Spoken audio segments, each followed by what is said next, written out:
We asked around to find out who would kick off our session, and the name that came up on a number of suggestions was Raphael Bostic.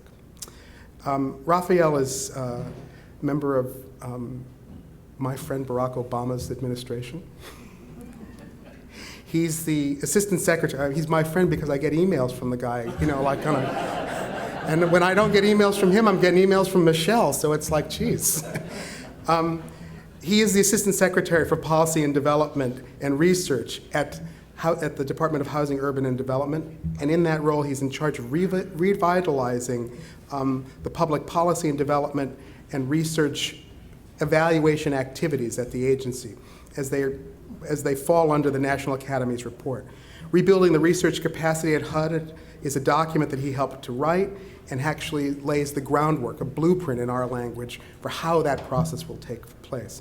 Prior to his appointment at HUD, Mr. Bostic was one of us. He was a professor at USC's School of Policy, Planning and Development. He earned a BA from that university in Cambridge, Harvard, and his Ph.D. in economics from Stanford. And so I'm going to get off the stage and let him do what we asked him to do. So please join me in welcoming Raphael Bostic.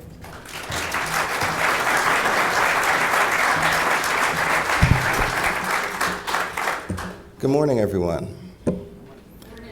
Craig, thank you for the very kind introduction, and for Daniel and Jonathan and Michael. All of you, thank you for the invitation here to speak before you. This is kind of an odd thing, right? So, it's my guess you don't hear from people from HUD very often, and that's not so good.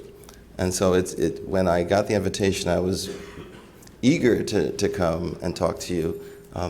This is Veterans Day. This is a holiday for us. But I'm here anyway, so. And I also wanted to say that this is part of a broader thing that I'm doing. One of the last things I did while I was at USC was I edited a book on large landowners. I'm an economist by training, and I do a lot of real estate stuff. And in this book, we were looking for influences on land use and on how people live that don't often get attention. And so we looked at sort of large landholders as a class of institutions and participants. And one of the big ones was the university. As the university plays a central role, they control a lot of land. They tend to be very important employers for communities. They are, well, actually, they should be part of every community in which they are located. In the book, we actually, two authors wrote about universities, and they posed universities as having a choice of really being an island and sort of insulating themselves, putting up walls and being inward-looking, or being conduits and really helping communities function better and helping communities realize all of their potential. And the sad truth is that too many universities choose to be islands, and I'm really here to try to convince all of you to be more conduits. It is an important thing, and it is something that is essential if we're going to see communities all over our country in different conditions and situations improve and move forward. I was actually struck by this university choice from my experience in Los Angeles. You may not know this, but USC, which is basically downtown, UCLA, which is now in Westwood, and Pepperdine, which is out in Malibu, all at one point were downtown. They were in the center of town, and each of them had to face a decision about where they were going to be located. I just told you what their decisions were, and they really do speak to how universities do have real choices and can change what communities look like and what they have access to. So part of my job as Assistant Secretary for Policy Development and Research is to talk to the research community, talk to the academic community, and really try to help them understand better what we're thinking things we're worried about, how you can be more influential, and how we actually think. Because I've now been in Washington for a little over a year and a quarter. This is actually my third time here, but the first time in this kind of job. And people do think differently here. This is a different place, and you need to understand how we do business and the way that decisions get made and how relationships are built if you're going to be most effective in terms of influencing policy. So I'm hopeful that I can give you some guidance. There are people who have been here for decades and still don't have it, about how we do that better. The other thing I did want to say is that although I am an economist by training, my positions really have drawn me to architecture and design. When I was at USC, I ran a Master's in Real Estate Development program. That program has 3 basic components. There's the finance, which is what everyone, all the students actually think they're going for. There is sort of the politics and the approvals and entitlements and all that kind of stuff. And then there's the design track. So our program actually had a 3-pronged track, and we had the same number of units for design as for finance, recognizing that design is actually a critical component of any kind of real estate development. So I will tell you, we got a lot of pushback from our students on that, but I pushed right back because that was not something that we can really afford to compromise on. An elegant pro forma is meaningless if it's a terrible building. And so we need to make sure that we do those things well. The other reason why I came here is I'll probably get some extra credit in my building because Secretary Donovan, Sean Donovan, he is an architect, right? He does design and he understands these things and really attaches value to our reaching out and communicating with the architecture community. He has started to create linkages between our department and other departments around design issues. How many of you have been to the HUD building? How many of you have liked being in the HUD building? So that when people talk about the HUD building, it's a 10-story building, large cement, sort of old 60s style, on the historical register, mind you. But we call it affectionately 11 floors of basement. Not a very good building, right? So we're thinking, and Sean is pretty sensitive to this, the architect in a terrible building. So we are really looking for ways to engage the architecture community. If you guys want to come to the building and maybe have some ideas about what we can do next, that would be appreciated. The other thing I wanted to say before I get into my remarks, I really only have 2 broad areas I want to talk about. One is sort of how I view you guys and what you can do and how you interact with policy and community. And then the second thing I wanted to do is talk a little bit about some of the specific programs that we do.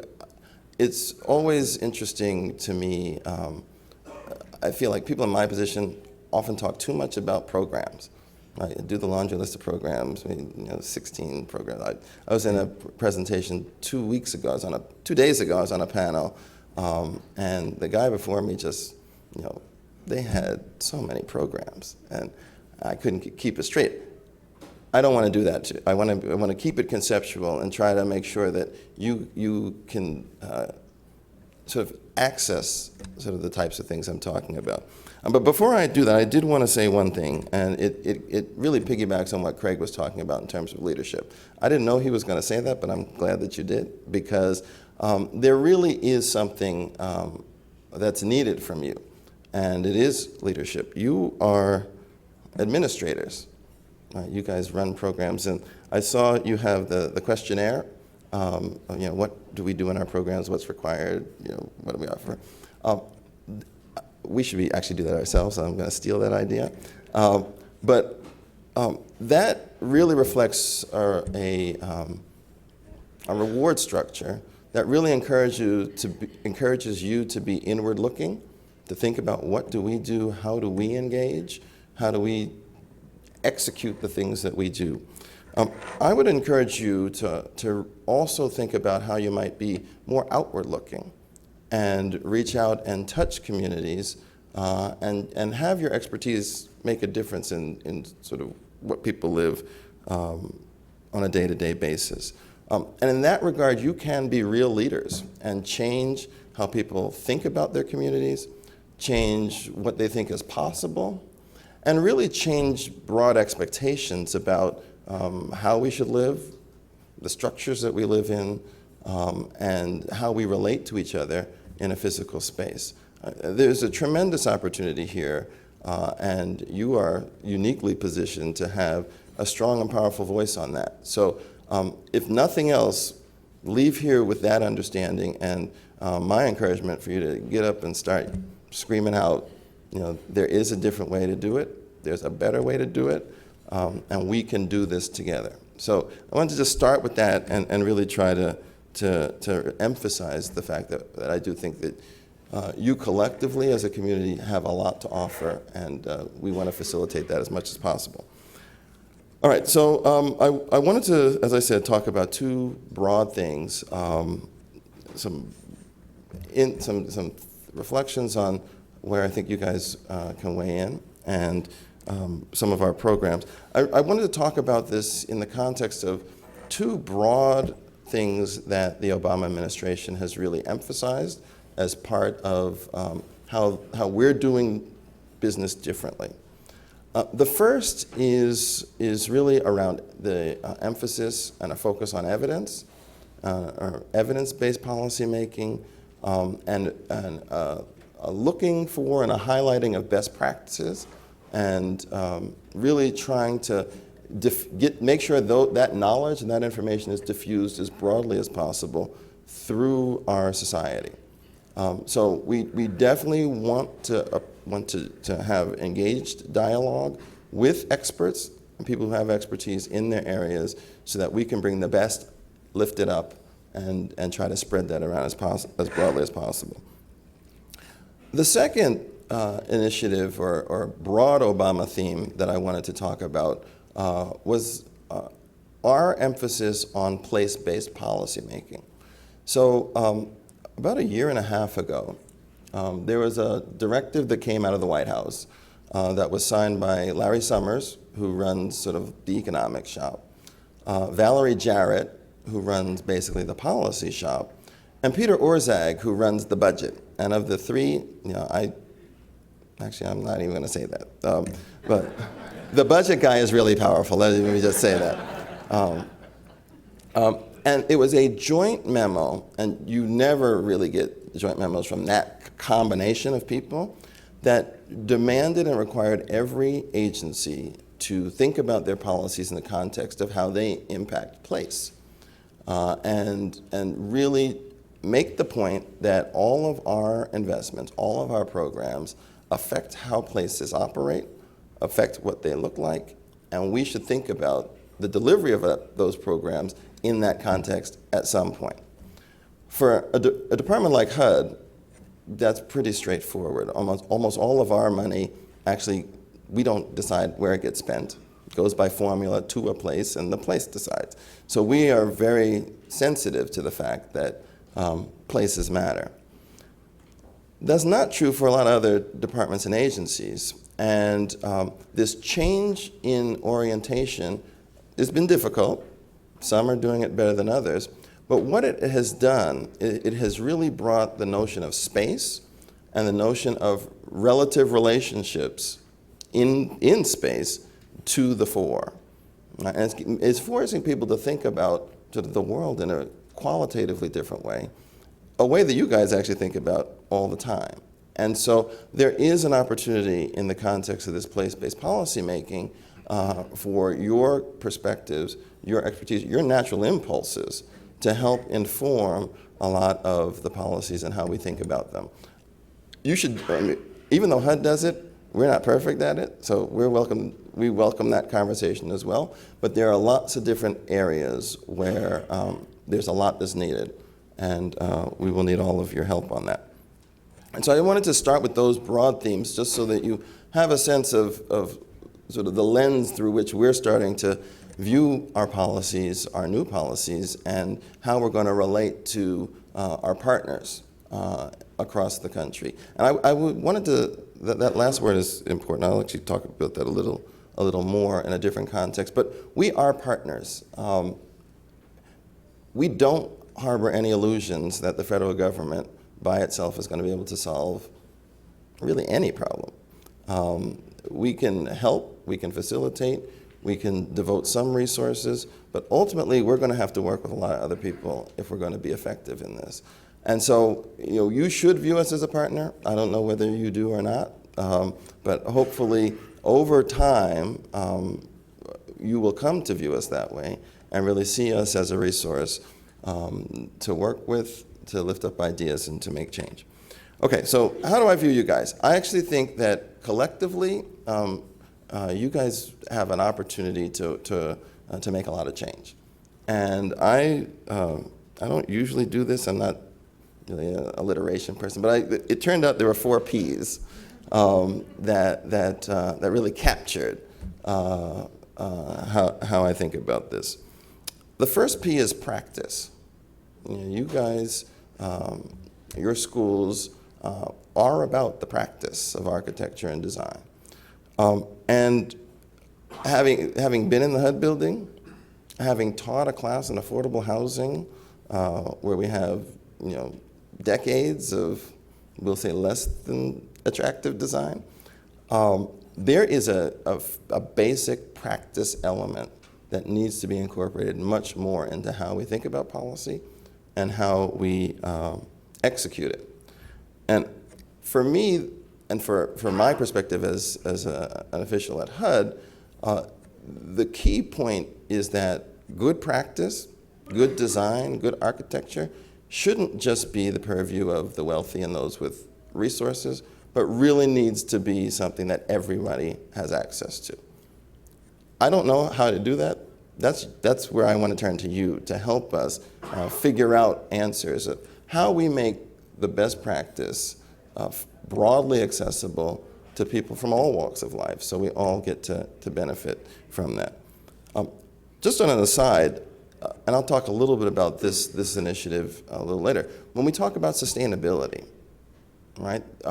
We in our building are having a lot of conversations about if you were to execute a sustainable community, who would benefit from that? Is this just a high class, middle class thing? Is it white collar?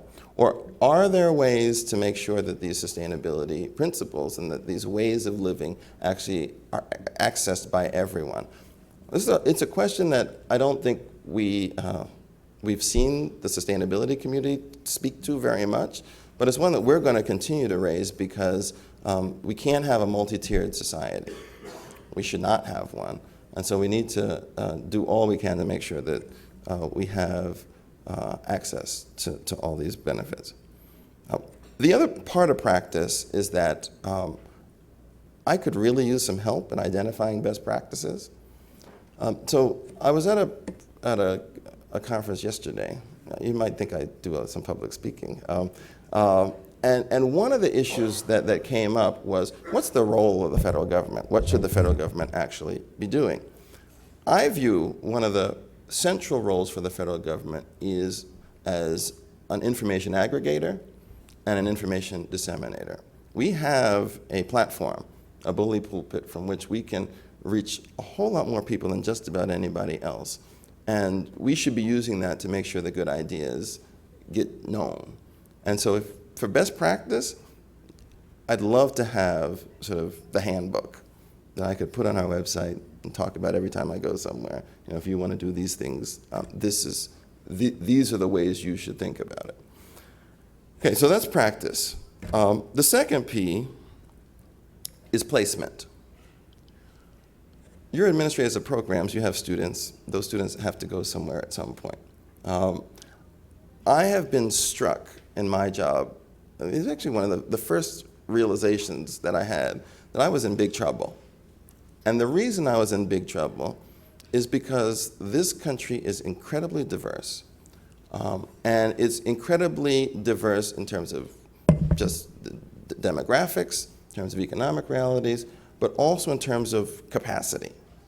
Right? And we have communities, some communities, Berkeley, San Francisco, Austin, Texas, Cambridge, that have an embarrassment of riches.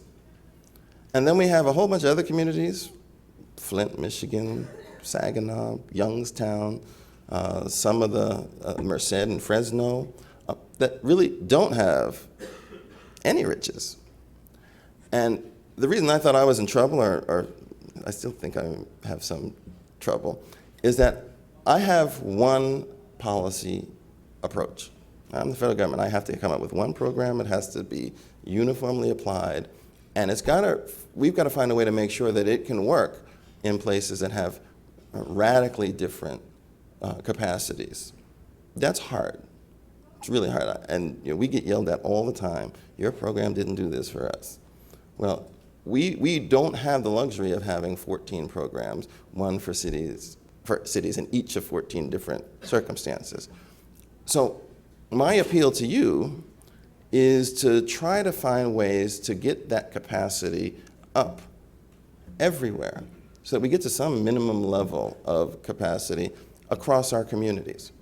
And in particular, to try to find ways to get talented people to go to Flint. Right? They all want to go, to come here to Washington, or go to New York. Getting them to go to Flint, that's tough. Right? And to Flint, the reason I use Flint hasn't they don't have a planner on staff. They have not done a comprehensive plan since 1969. And it's hard to imagine how you get to new outcomes if you don't have people on the ground who have the modern and new skills to be able to make good decisions, to be creative. They just don't have it. And so we need to find ways to make that happen. We can talk more about that. I have some ideas, but I would really say that placement is going to be one of the most important things that you have. And it's actually a function that you have repeatedly. And it is something that I would encourage you to think outwardly how we do that. The third P is partnership. I think that your programs can actually be very effective partners with state and local players, decision makers, and policy makers. It is, or maybe it's not, I was going to say it's remarkable, but it may not be, that most decision makers don't know very much about design. They actually don't know much about planning. They vote on these things all the time. And they usually don't have time to ask for help. The way that all these jobs work, now that I'm in one of them, you're pulled 100 different directions. You've got crises all day long. To step back and say, I don't know how to do this, so I'm going to call these 3 people, maybe once every 6 problems I can do that, right? Not everyone. And so what we need to do is find ways to make it easy for people to ask for help when they need it. And that's sort of the outreach, affirmatively and aggressively reaching out to our state and local partners to help. And I'm working on this in a number of different areas. Design and architecture is one that I would like to have more conversations on. I've convened an interagency committee on geospatial technologies because mapping and those sorts of technologies are becoming increasingly important as we get more and more information based in terms of how decisions get made. And you've been to planning commission meetings, some developers come out with elaborate maps of this, that, and the other thing, and the community is frankly at a disadvantage. So we need to change that. And so we're working on ways to try to increase capacity at the local level in terms of accessing geospatial technologies. One idea we have there is to have the local geospatial centers operate something like an extension service where local communities would know that if we have a mapping issue, there's the person to call. There may be something comparable that could be done in this context that we should think about and consider. And ultimately what we're trying to get to is, a phrase that we use a lot is neighborhoods of opportunity. All right, so to try to create neighborhoods where people from all walks of life have a real access to opportunity. We remove as many barriers as possible as we move forward. This actually, I think, Craig, you were talking about public interest design, very much along those lines. Right? And so this is quite consistent with some of the thinking you're already doing, and I would encourage more. The fourth P is programs. And you guys run programs.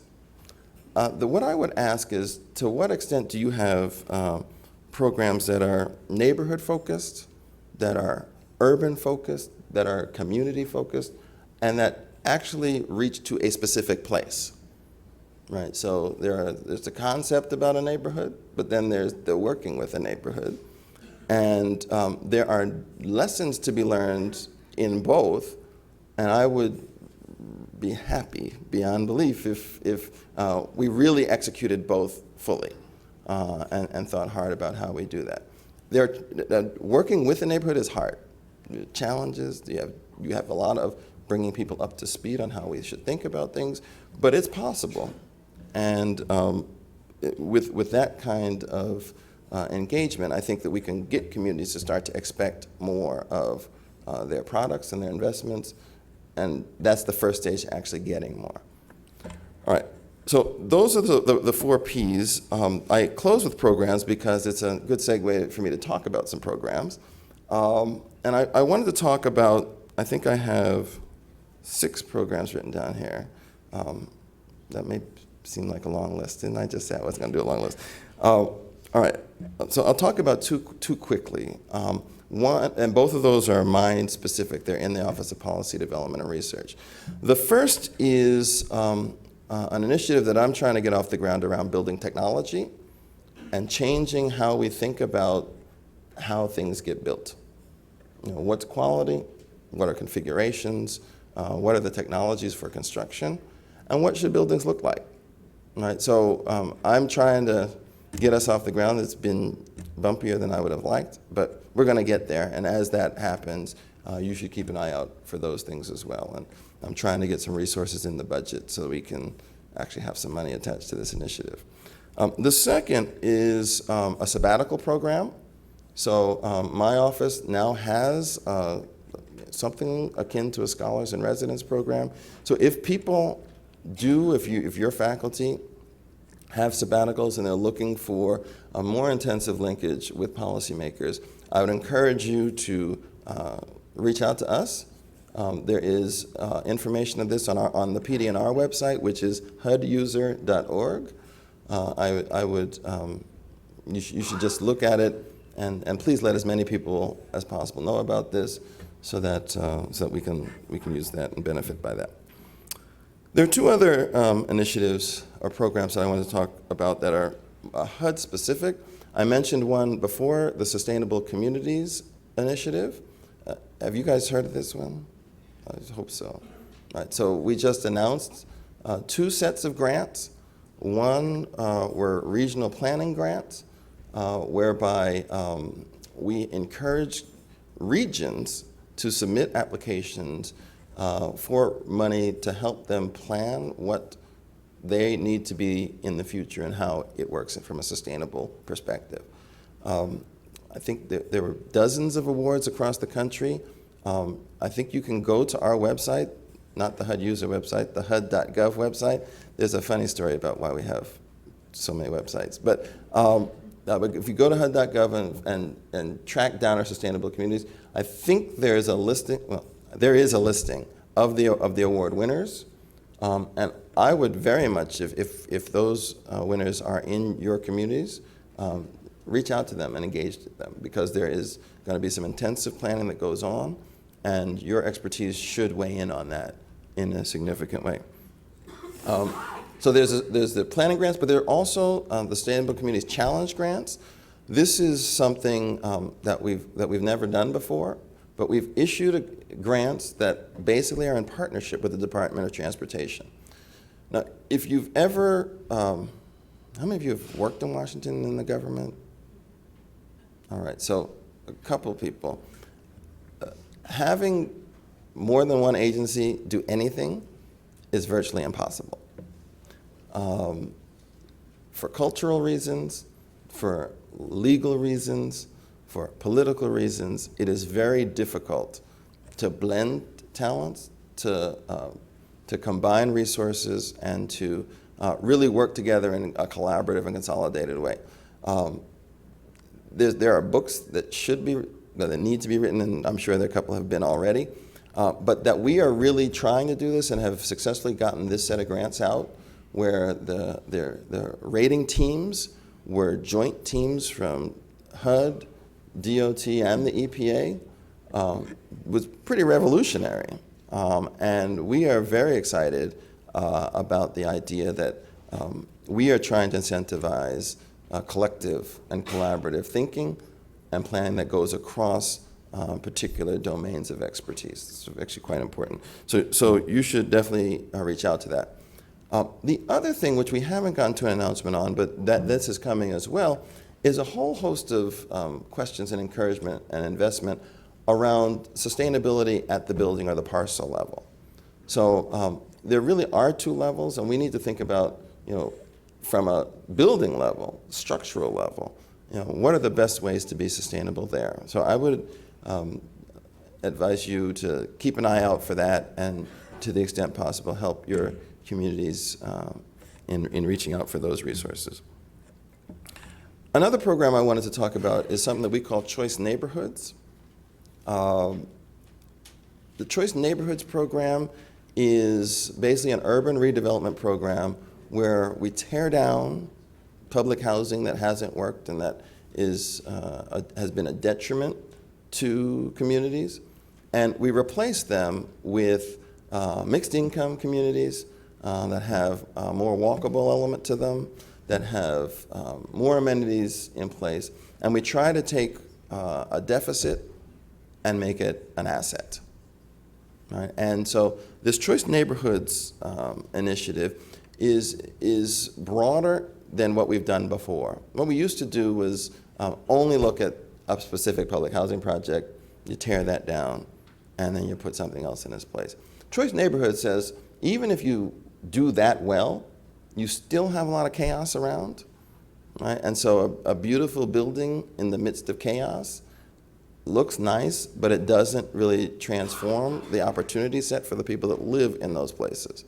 And so we want to try to facilitate broader investments that change how communities look beyond just a particular project. And that's this relational element that I think there's a lot of work to be done with. So to the extent that Choice Neighborhoods stumbles across your path, you should grab it and engage. Two other things I wanted to say before I stop and be happy to take questions. I'll be happy to take questions. The first is, I mentioned Flint. We have some serious issues in a number of our metro areas about repositioning places. Right? The Rust Belt, the Midwest is well known and broadly recognized. I mentioned Merced and Fresno, Central Valley. There are places, rural places that used to be pretty significant. If you go to Iowa and Nebraska, those areas that are facing significant challenges. They have lots of land, lots of extra structures, and there's a basic question that we have to face about what do we do with this? How do we transform it to make it look well, to make it function better, and to make it serve sort of the multiple purposes that we need them to serve? These are fundamentally design questions, and questions where I think you guys should be having a pretty loud voice. And if you're not, we need to make a change there. And then the last point is, I'm the Department of Housing and Urban Development, but I do think there's a lot of rural stuff that needs to be focused on. 2 weeks ago, I was in Duluth, Minnesota, and I visited Native American housing developments, and that's some tough stuff. If you've been to tribal lands and seen some of that housing, it's just rough. Right? Very difficult conditions. There is work to be done there. And this is part of that access for all. And I have some resources to start to think about that, but this is something that we all need to think about, sort of where are our deepest needs and how do we reach them. So we have 4 Ps, we got a bunch of programs, there's a lot to do. Every talk that I give, I try to say at some point, when I came into office, when I got appointed this position, there were a lot of problems. We had a housing crisis, we got foreclosures all over the place, just a ton of things that we have to worry about. And pretty quickly, when you sit in the chair and you look out at your staff and the staff in the department, you realize that the problems are much bigger than I have staff to solve, and that we really need an all hands on deck approach. So as we go forward, I would ask all of you to think about how you can weigh in and how you can have your programs and your faculties weigh in to help improve the situation, help move the dial on some of these problems, and really get us to a place where we have a whole lot more optimism, less anger, and we're living well together. So I'll stop there, and I'd be happy to take any questions that you might have.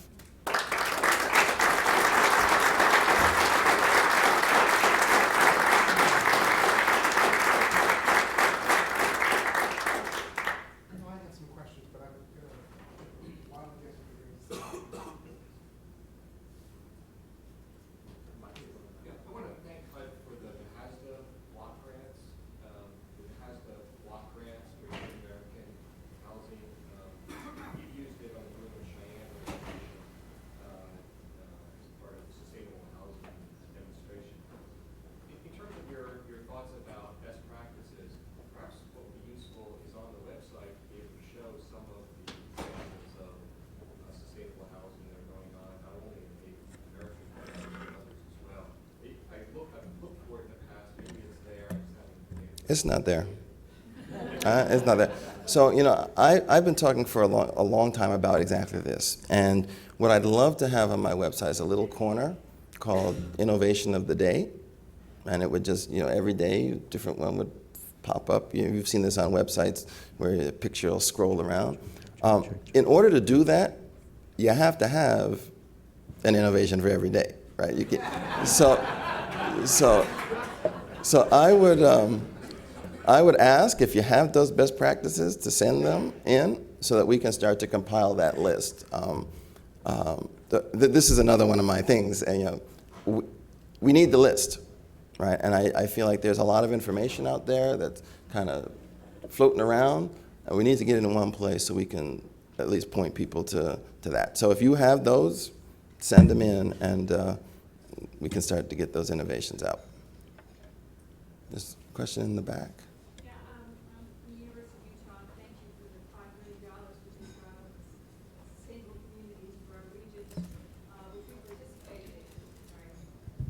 I'm from the University of Utah. We just received one of the grants from the Sustainable Communities, and participating with our region, we're able to snag a $5 million grant from HUD, so we thank you for that. I also want to say that one of the points that you were making about community programs and community focus, a lot of us do that.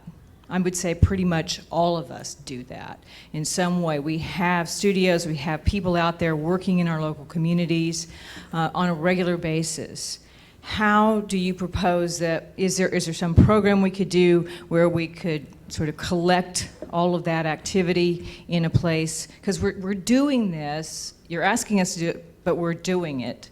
And we would like to know how we can sort of get it to you, disseminate back out, Sure. not just to each other, because we all read each other, but to everyone else. So this is a good question, and this is basically the same thing that the geospatial people told me when I said the same thing.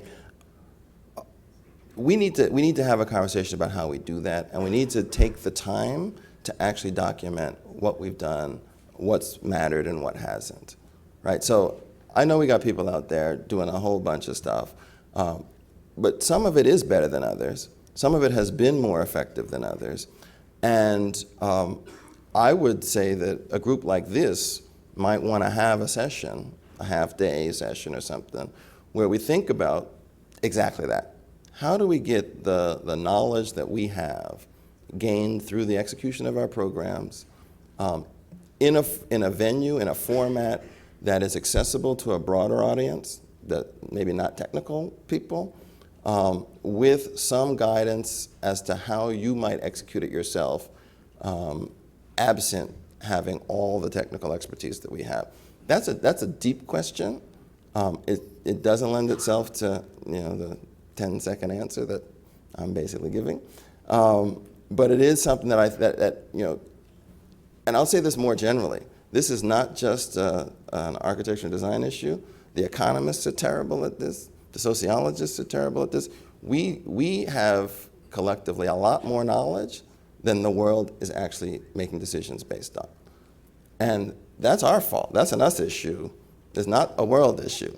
And so we have to figure out how to do that. We need to take the time to do that. So it's a perfect question, and it's maybe something to add to the next meeting. Do you have your BlackBerry ready? Do I have my BlackBerry? Yeah, we're going to ask you to get on your calendar. We're going to bring our stuff to you. Okay, Benita Meadow handles my calendar, but we can talk about that, absolutely.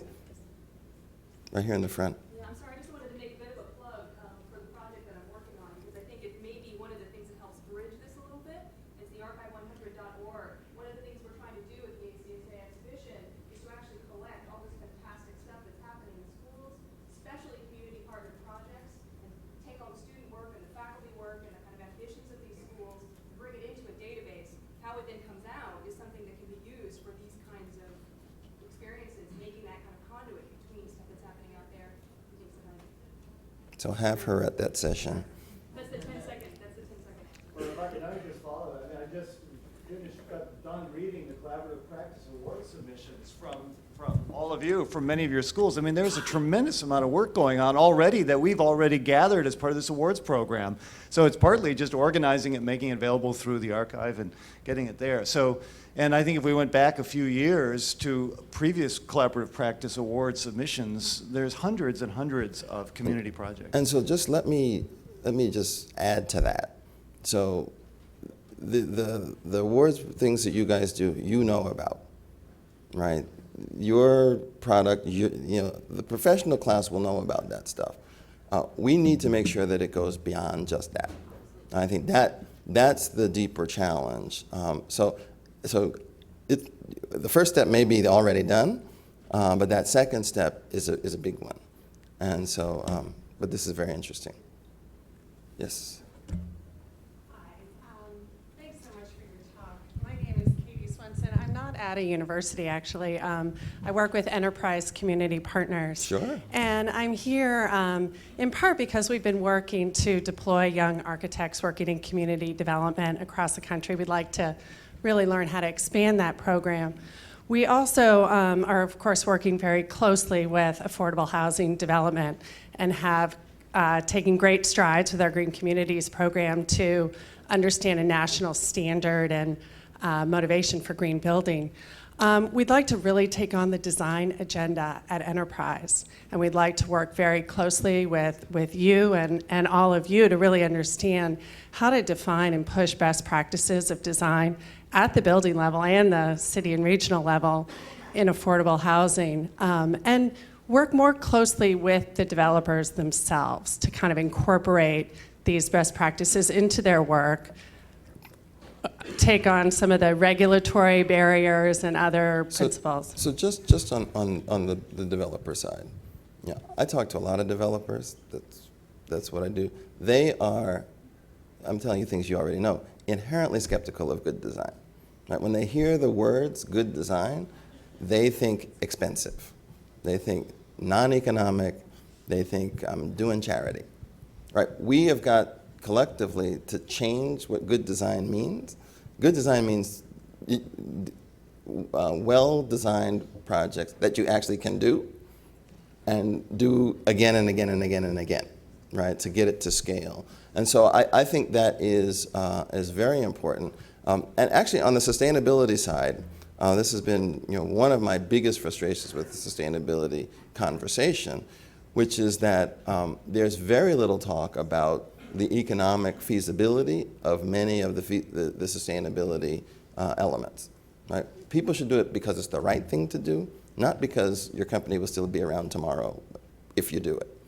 And that distinction is quite important, and it's something that we have to get past. We have to be able to talk about these things in the domains that people are living. So this affordable housing issue and how do you do this well and effectively is quite important.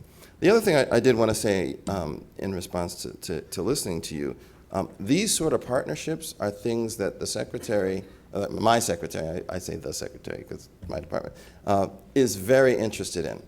He loves design. If you see his office, he's got all sorts of stuff up there.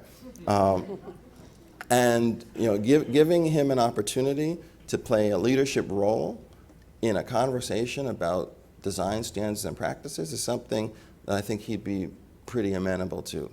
So we just need to figure out what that structure looks like and how that might play out. But I think there is actual potential for that to happen. Fantastic, thank you. Yeah. To the extent that cabinet-level initiatives project the priorities of the Obama administration, would you feel comfortable reflecting on the impact the election last week will have on those initiatives and how it will change the priorities on your desk? And last night, I had dinner with someone who said a dishearteningly large number of members of Congress do not believe climate change is a significant issue. That last part was a different question. So I'm not going to talk to that one. One thing they tell us all the time is, stick to your area. I don't do climate change, so I'm going to stay out of that. The election was disheartening. It was difficult to watch, and it will lead to significant changes in what we can do, how we can do things, and how fast we can do things. That's true. So I don't want to sugarcoat any of this. It's going to be a rough next little bit. But I'm actually fairly optimistic, and for two reasons. One, there are still a lot of decisions to be made by the Republican caucus in terms of how they're going to exercise their newfound influence. Committee chairs haven't been selected. All the leadership posts are still up for grabs to some extent. And who sits in particular chairs actually matters a lot. And so we'll have to watch that, and that will be one measure of what sorts of things we can do. The second reason why I'm optimistic is actually you guys. I think that there are a lot of things that can be done that don't require billions of dollars, right? And I've been encouraging my staff to think about, and I will say, it's not just advocates who say, just give us more money and we'll solve all the problems. So my staff, part of my building technologies issue, is I need $25 million. Right? Then I can do an initiative. Well, I'm not going to have $25 million. But we still need to have an initiative. So we need to think differently about how we do these things. So I've been encouraging our staff and to do that, to think creatively about how you can get more with less or nothing on some level. The other thing I would say, which is different in this transition than the one in 1994, is that the writing was on the wall for a long time for this one. I think the polls and the pollsters and pundits were predicting this in February, I think. And that, I think, has helped us collectively start to think more aggressively in that mode, right? If we're going to face that kind of environment, we're going to have to try to advance priorities differently. And it's not going to be so much through legislation. Legislation is already hard to do. Yeah. Even when we had a Democratic Congress and a Democratic president, it was HUD's general rule was the legislative path was the last resort path. And if we didn't have to do legislation, we didn't want to do it. That's only going to become more true now, and it's going to necessitate us being creative and nimble and trying to really have a innate understanding about what levers can actually move things very significantly. There's a question here, right by the camera. I'm from Woodbury University in San Diego and Los Angeles. And as a Hispanic serving institution, we're benefiting from a HUD grant. Yes, you are. For our Arid Lands Institute. But I was wondering, you talked about the sustainable community challenges collaboration with the Department of Transportation.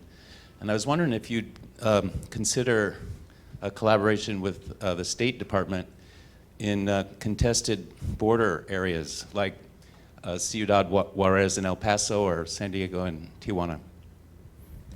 No.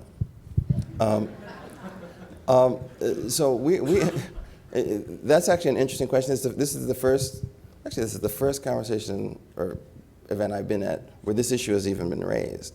So it's quite interesting. I don't know very much about it. We are working with the State Department in some other areas around with the OECD, with the World Bank, with Habitat for Humanity, and their international group. So we do recognize that there's an international component. We haven't really been so engaged in sort of border issues that way. I think the dialogue around the border has been much different than sort of where we sit, and I think that's been one of the reasons we've been reluctant to. So there's policy decisions that are made on both sides of the border that affect the other sides. I'm not saying this is not important. Yeah. Right? So one of the real challenges, and you know, when I did my confirmation hearing, Senator Johans, and I talk about this all the time, the Republican senator from Nebraska, and he was the Secretary of Agriculture under, I think, the first George Bush. And he said something to me, to the panel, that I thought was really insightful and incredibly difficult to accept. Like, you know, we're all sort of achievers, we're doers, we like to make a difference. And he said, when you get into your office, there will be a whole lot of problems. And when you leave your office, there will be a whole lot of problems. And you have to get comfort with the fact that you're not going to solve every problem in the time that you're there.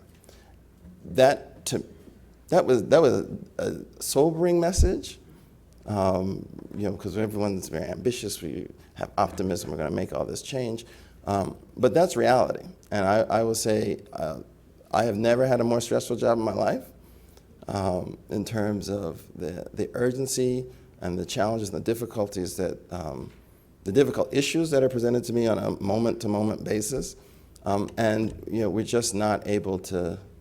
You know, it's not humanly possible to deal with all of these issues and have them answered in, you know, I've been here 17 months now, I think. So I do understand there are a lot of important things out there, and it's just, I have, you know, just limited capacity. There's a question in the back there.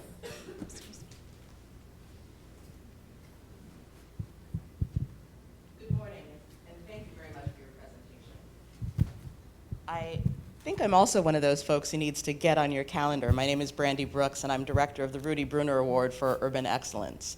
And to your point about having examples and case studies and great things that you can acknowledge, one of the things that we do with our award every 2 years is highlight 5 to 6 examples of really tremendous urban placemaking that looks not only at the design of these places, but also the process through which they come together, involving multiple stakeholders and a lot of different things. So I'd love to talk to you more, as well as to share with all of you about the way that we use those case studies.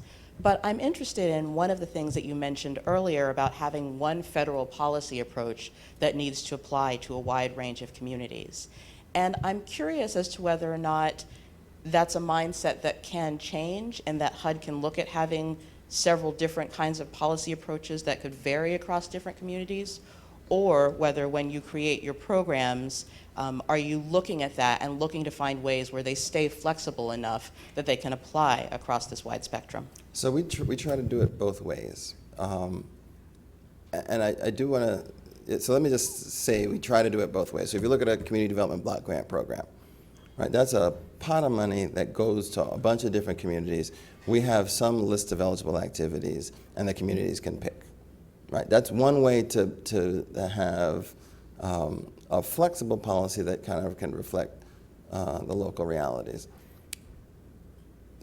But when you do that, you do have to recognize that the locals may not choose to invest in the things that you want them to, or that you think are priorities. And so there's this tension about, how do we distribute resources across different sorts of problems.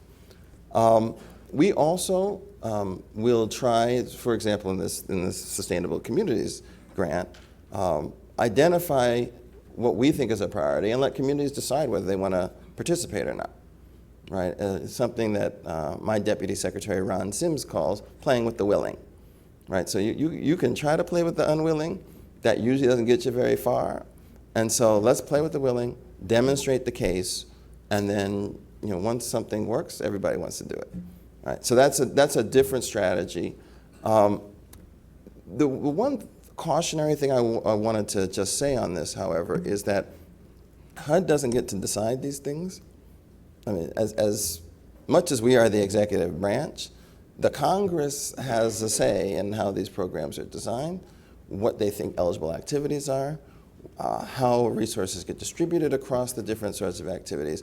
And that's part of the conversation that we all need to be engaging in as well, making sure that all the stakeholders, one of the things that's remarkable about Washington is that there are just a ton of people who hold a veto.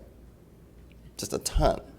And within the administration, within the Congress, I mean, it's been one of my sobering, eye-opening sort of realizations. And so I think there's just another avenue that we need to be mindful of. And the Congress does make significant changes in the things that we propose, and sometimes in ways that we would have preferred didn't happen. But that's the system that we have. About the awards, there are a lot of awards. And I had a conversation with my staff, I think it was last week, maybe 10 days ago, because HUD has been a partner in some awards, I think with the AIA and a number of others. And we have seen sort of a waning interest in some of these things, not all of them. So I don't want to say it's the blanket issue, but we do need to think about how we use our awards system and structure to really help inform sort of broader discourse and dialogue. And these awards oftentimes are a nice way a reason to have a conference, have a big dinner, and everyone gets to see each other. And then they don't really go so much beyond that. And so I'm happy that you're doing this award, and it's actually an award that focuses on process as well as the product, I think is quite interesting. But we do need to think about, once we have them, how do we move that forward? Maybe your instrument, maybe Next American Cities, maybe there are ways to have dialogue around, what are the lessons we've learned from these award winners, and how does that add to our set of best practices? Any others? Do you want to ask your question? Are we out of town? I'll give you a card. So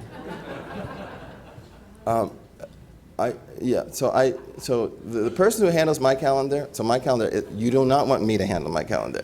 I just want to say that because you'll be sitting in a room and I'll be somewhere else.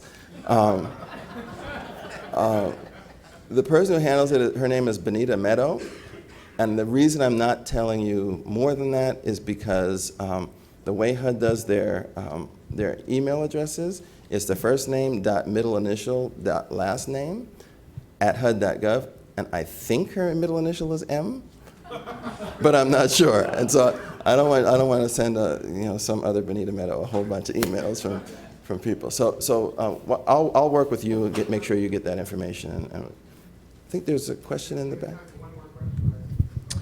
Following up on some of these questions about best practices, and in light of the awards questions, which seem to be acknowledging these kind of best practices retroactively, I wonder if you've looked at something like the Government Services Administration Program for Excellence, where we've, I think as a culture, sort of benefited from a series of courthouse buildings, federal courthouse buildings across the country over the past years. And is there a similar mechanism within HUD to take professional sort of a leadership and or advice on those programs that get funded, maybe even using some of the winners of past awards in the various venues to help you identify the distinction between good building programs and excellence in terms of architecture and design? That's an interesting idea. And I've not heard anyone talk about that type of thing, post-awards, having an advisory committee. That's actually not a bad thought, and so I'll definitely bring that back and see what we can do.